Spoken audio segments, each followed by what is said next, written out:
चुनाव आयोग अब अपने ही जाल में फंस गया है और वो खुद ही नहीं फंसा है बल्कि बीजेपी को भी बुरी तरह से फंसा दिया है। पश्चिम बंगाल में एसआईआर की प्रक्रिया चल रही है जिसे लेकर पहले ही बवाल मचा हुआ है और इन सब के बीच चुनाव आयोग की तरफ से एक आदेश जारी किया गया है जिसमें उसने पश्चिम बंगाल के लिए कुछ विशेष प्लान तैयार किए हैं। पहला, पोलिंग बूथ को लेकर बड़ा बदलाव किया गया है और दूसरा, आउटसोर्स के जरिए चुनाव के लिए कर्मचारियों की तैनाती।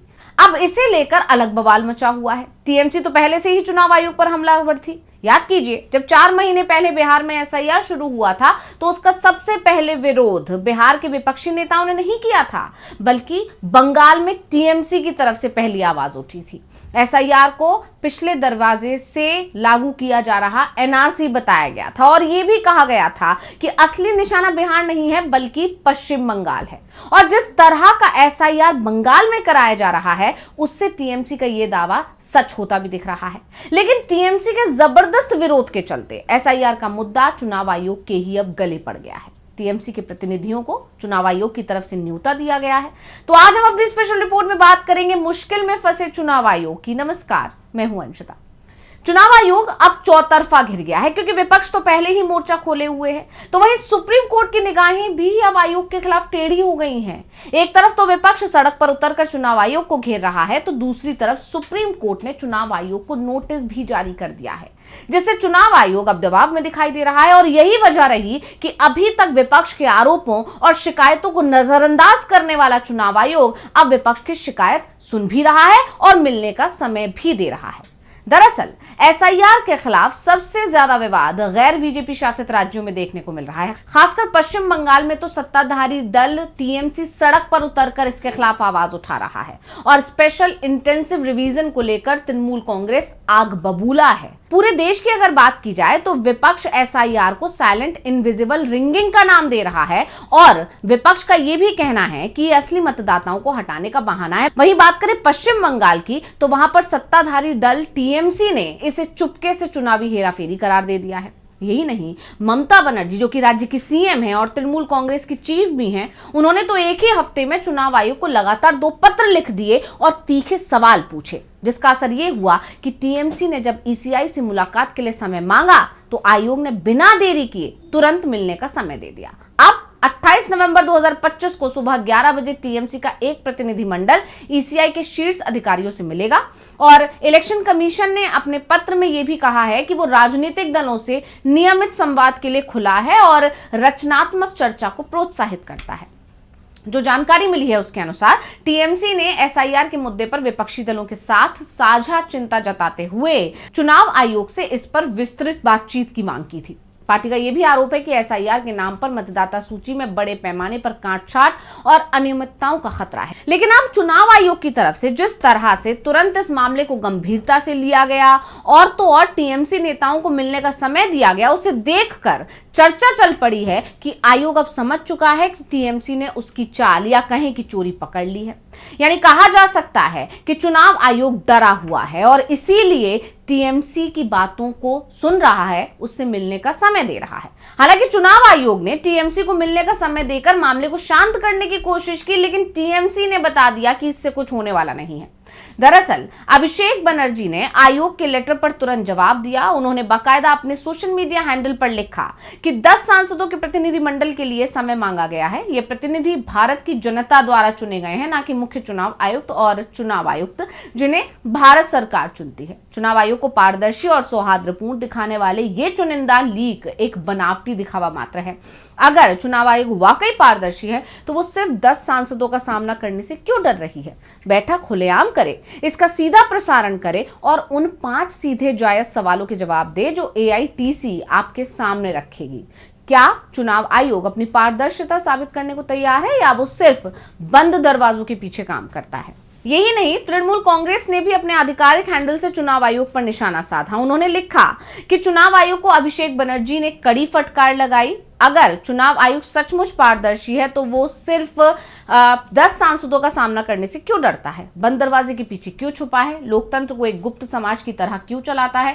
एक आसान सी चुनौती है, बैठक खुले में करें, पूरे देश को दिखाने के लिए इसका सीधा प्रसारण करें। हमारे प्रतिनिधि मंडल द्वारा आपके सामने रखे जाने वाले 5 सीधे सवालों के जवाब दें। अगर आयोग सचमुच तटस्थ है तो उसे किसी बात का डर नहीं होना चाहिए। अगर वो सचमुच पारदर्शी है तो उसे अपनी छवि बचाने के लिए पिछले दरवाजे से ब्रीफिंग की जरूरत नहीं होनी चाहिए। तो फिर सवाल क्या है, क्या चुनाव आयोग अपने कार्यों की सार्वजनिक जांच कराने की हिम्मत करेगा या केंद्र में सत्तारूढ़ दल के एक बंद तंत्र की तरह काम करता रहेगा। चुप्पी ही सबसे जोरदार स्वीकारोक्ति होगी।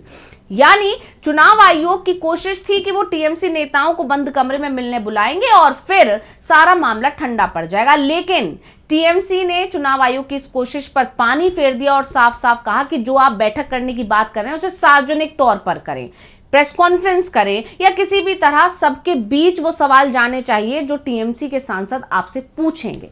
और टीएमसी ने चुनाव आयोग को खुली चुनौती दे दी। अब चुनाव आयोग की मुश्किल ये है कि उसके खिलाफ सिर्फ टीएमसी ही नहीं बल्कि बीएलओ भी सड़क पर उतर आए हैं। यानी पश्चिम बंगाल में चुनाव आयोग बुरी तरह घिर गया है।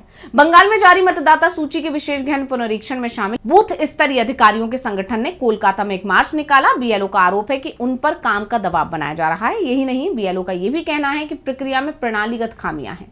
समिति ने आरोप लगाया कि एसआईआर की शुरुआत के बाद से पूरे राज्य में बूथ स्तरीय अधिकारी दबाव में काम कर रहे हैं। समिति के एक अन्य सदस्य ने चेतावनी दी कि अगर चुनाव आयोग समय सीमा नहीं बढ़ाता है तो बीएलओ की तरफ से उठाई गई चिंताओं का समाधान नहीं करता है तो विरोध प्रदर्शन इसी तरह जारी रहेगा। इसके अलावा जिस तरह ये मामला सुप्रीम कोर्ट में है और कोर्ट भी आयोग से नाराज दिख रहा है, उससे भी आयोग की बेचैनी बढ़ी हुई है। दरअसल ये मामला है तमिलनाडु का, जहां तमिलनाडु में विशेष मतदाता सूची पुनरीक्षण को चुनौती देने वाली याचिका पर सुप्रीम कोर्ट ने चुनाव आयोग को एक नोटिस जारी कर दिया है। अदालत ने चुनाव आयोग से 2 दिसंबर तक जवाब दाखिल करने को कहा। मामले की अगली सुनवाई अब 2 दिसंबर को ही निर्धारित की गई है। मद्रास मूल कांग्रेस के प्रमुख और राज्यसभा सांसद वाइको ने ये याचिका दायर करते हुए चुनाव आयोग के एसआईआर फैसले को चुनौती दी है। वाइको का कहना है कि तमिलनाडु में एसआईआर की प्रक्रिया शुरू करना उचित नहीं है और इससे मतदाता सूची से छेड़छाड़ और राजनीतिक असर पड़ने का खतरा पैदा हो सकता है। सुनवाई के दौरान याचिकाकर्ता के वकील ने सुप्रीम कोर्ट से अनुरोध किया कि क्या इस मामले की सुनवाई कल की जा सकती है। ये कहते हुए तमिलनाडु से जुड़ा एक एसआईआर का मामला कल सूचीबद्ध है। इस पर मुख्य न्यायाधीश सूर्यकांत की अध्यक्षता वाली बेंच ने स्पष्ट किया कि केरल और तमिलनाडु एसआईआर मामले अलग अलग हैं लेकिन आपस में जुड़े हुए भी हैं, इसलिए दोनों मामलों को समन्वय के साथ ही सुना जाएगा। मुख्य न्यायाधीश ने आगे ये भी कहा कि तमिलनाडु एसआईआर मामले की सुनवाई अब 2 दिसंबर को की जाएगी और तब तक चुनाव आयोग को नोटिस का ठोस जवाब प्रस्तुत करना होगा, यानी देना ही होगा। वैसे इस मामले में पहले से ही कई याचिकाओं पर कोर्ट सुनवाई कर रहा है, जिसके चलते ही अब चुनाव आयोग पर दबाव बढ़ रहा है और यही कारण है कि बंगाल में अभी चुनाव का ऐलान नहीं हुआ है, लेकिन टीएमसी के प्रतिनिधियों से बातचीत को लेकर चुनाव आयोग तैयार हो गया है। लेकिन सवाल वही बना हुआ है कि टीएमसी के नेता चुनाव आयोग के साथ बैठक करेंगे, उनकी जो शिकायतें हैं उन्हें ज्ञानेश कुमार जो कि मुख्य चुनाव अधिकारी हैं वो सुनेंगे भी, लेकिन उन सवालों का क्या वो जवाब देंगे? क्योंकि अब तक विपक्ष की तरफ से जो भी सवाल किए गए हैं ज्ञानेश कुमार ने कभी भी उनके जवाब नहीं दिए हैं और यही कारण है कि टीएमसी मांग कर रही है कि ज्ञानेश कुमार के साथ जब उनके नेता बैठक करें तो इसके बारे में देश के लोगों को भी पता होना चाहिए, यानी वो सवाल सार्वजनिक होने चाहिए, सबको पता होना चाहिए कि वो टीएमसी के सांसद क्या सवाल पूछ रहे हैं और उनके जवाब ज्ञानेश कुमार दे पा रहे हैं या नहीं दे पा रहे हैं। लेकिन सवाल है कि क्या ज्ञानेश कुमार ऐसा करेंगे? तो स्पेशल रिपोर्ट आपको कैसी लगी हमें कमेंट करके अपनी राय जरूर दीजिएगा। इसी के साथ मुझे दीजिए इजाजत। देखते रहिए टीवी लाइव। नमस्कार।